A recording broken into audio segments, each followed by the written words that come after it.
Subscribe कीजिए strong Pakistan channel को और बेल आइकन को दबाइए ताकि लेटेस्ट वीडियो की अपडेट्स आपको सबसे पहले मिल सके। अस्सलाम वालेकुम दोस्तों, स्ट्रॉन्ग पाकिस्तान में आप सबको खुश आमदीद। दोस्तों, पाकिस्तान के बहादुर सपूत राशिद मनास ने 20 अगस्त 1971 के रोज़ उस वक्त वतन से मोहब्बत की लाजवाल मिसाल कायम कर दी जब उन्होंने अपने त्यारे को हाईजैक करके भारत को ले जाने की मकरूर कोशिश को अपनी जान पर खेलकर नाकाम बना दिया।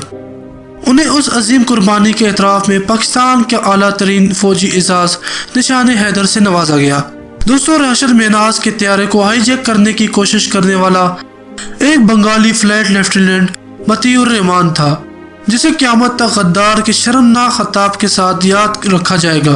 पाकिस्तान में तो बच्चा बच्चा उस बदबख्त को गद्दार के नाम से जानता है, लेकिन आप ये जानकर हैरान होंगे कि बुज़दिली और पेशा बदनियती की शर्मनाक मिसाल करने वाले उस शख्स को बांग्लादेश ने अपने आला तरीन फौजी एजाज से नवाज रखा है।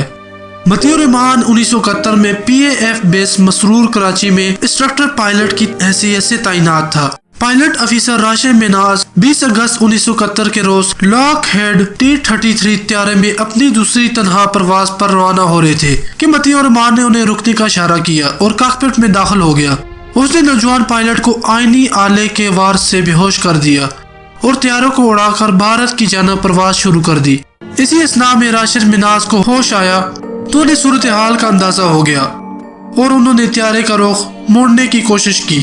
अगरचे वो जख्मी हालत में थे और उनके लिए अपने हवास बाहर रखना भी मुश्किल था, लेकिन उन्होंने अपनी तमाम तवानाइयों को इकट्ठा करके अज़म कर लिया कि वो अपने त्यारे को भारतीय सरहदों के पार नहीं जाने देंगे। उन्होंने गद्दार मतियुर रहमान की तमाम कोशिशों को नाकाम बनाते हुए त्यारे का रुख पाकिस्तान की जानिब मोड़ने की कोशिश जारी रखी और इसी कोशिश के दौरान भारतीय सरहद से तकरीबन 51 किलोमीटर दूरी पर उनका त्यारा जमीन से टकराकर तबाह हो गया। अगरचे वो त्यारे के गिरने से कबल ही कॉकपिट को खोलकर मतियुर रहमान को बाहर गिराने में कामयाब हो गए थे, लेकिन त्यारे की बुलंदी खतरनाक हद तक कम थी, जिसकी वजह से वो जमीन से जा टकराया।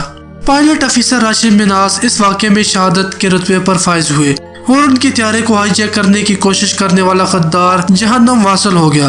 बांग्लादेशी हुकूमत ने मतियुर रहमान की लाश वापस लेने के लिए 30 साल तक मिन्नत समाजत करती रही और बलाखिर जून 2006 में ये दरख्वास्त कबूल कर ली गई।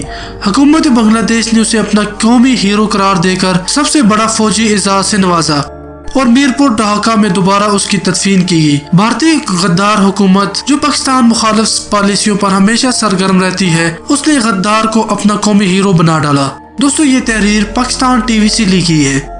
दोस्तों, आप अपनी कीमती तजवीज़ देने के साथ साथ आप अपने दोस्तों के साथ शेयर भी कीजिए और हमें इजाज़त दीजिए। खुदा हाफिज।